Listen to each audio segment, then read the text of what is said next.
ইয়াতীমা ফালা তাকহার, যারা এতিমের হক নষ্ট করে তারা ক্ষতিগ্রস্ত নিমজ্জিত, যারা এতিমের হক নষ্ট করে তারা ক্ষতিগ্রস্ত নিমজ্জিত। নারে তাকবীর, নারে তাকবীর। আল কোরআনের আলো, আল হাদিসের আলো। তাফসীর কথা বলেছিলাম 103 নাম্বার সিরিয়ালের সূরা, সূরাটার নাম কি জানো? সূরাতুল আম্মাল ইয়াতীমা ফালা তাকহার, যারা এতিমের হক নষ্ট করে তারা ক্ষতিগ্রস্ত নিমজ্জিত, যারা এতিমের হক নষ্ট করে তারা ক্ষতিগ্রস্ত নিমজ্জিত। নারে তাকবীর, নারে তাকবীর। আল কোরআনের আলো, আল হাদিসের আলো। তাফসীর কথা বলেছিলাম 103 নাম্বার সিরিয়ালের সূরা, সূরাটার নাম কি জানো? সূরাতুল পরবর্তীদের আগমন, আলহাজ আমিনুর রশিদ ইয়াসিন সাহেবের আগমন। নারে তাকবীর।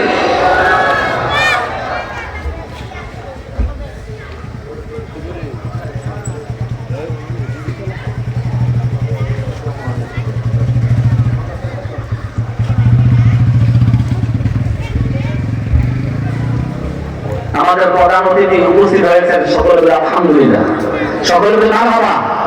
আমরা খুশি না দাদা? খুশি হলে সবাই জোরে একসাথে বলে আলহামদুলিল্লাহ, আরো জোরে বলে আলহামদুলিল্লাহ।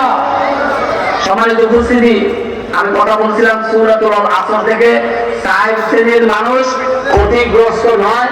আর এখানে কারা কারা ক্ষতিগ্রস্ত, এখানে 22টা পয়েন্ট বলেছি। যারা মানুষ যারা মারে, মদ যারা খায়, ইবা যারা খায়, সুদ যারা খায়, ঘুষ যারা খায়, জিনা যারা করে, গান বাজনা যারা করে, মা বাপকে যারা বৃদ্ধাশ্রমে দেয়, এরপরে মানুষকে যারা ঠকায়, ওজনে যারা কম দেয়, খাদ্যে যারা ভেজাল দেয়, সেই শ্রেণীর মানুষ সবাই একসাথে বলেন ক্ষতিগ্রস্ত।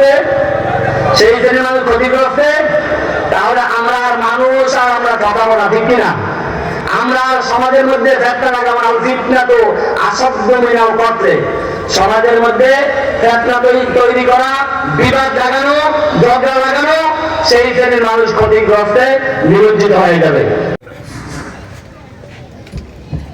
যারা রাস্তায় দাঁড়িয়ে আছেন, মেহেরবানি করে আমরা একটু অনুগ্রহ করে, দয়া করে, মায়া করে, মহব্বত করে বলছি, আপনারা আমাদের প্যান্ডেলের নিচে বসেন।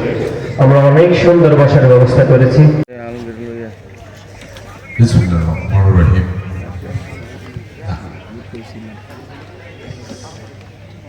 আজকে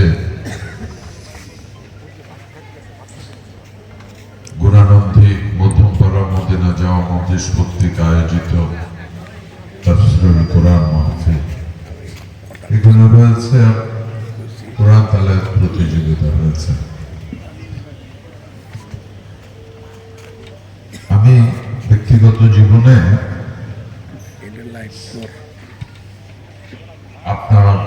আপনাদের মতো আমি একজন মুসলমান জন্মগতভাবে।